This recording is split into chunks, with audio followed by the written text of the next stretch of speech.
I'm not a Catholic.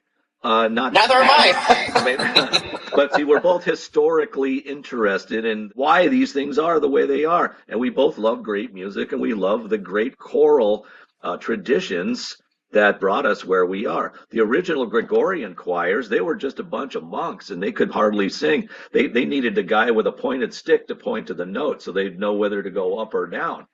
So that's where it began. These weren't great performers, They're but just that's people. where it began. Yeah, that's where it began.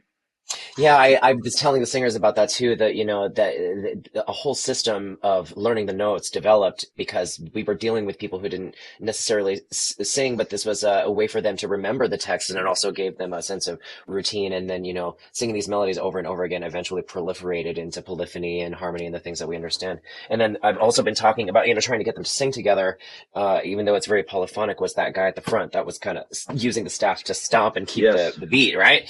So, right. That was we've come a long way. Jean Baptiste Lully. That unfortunately met his doom that way.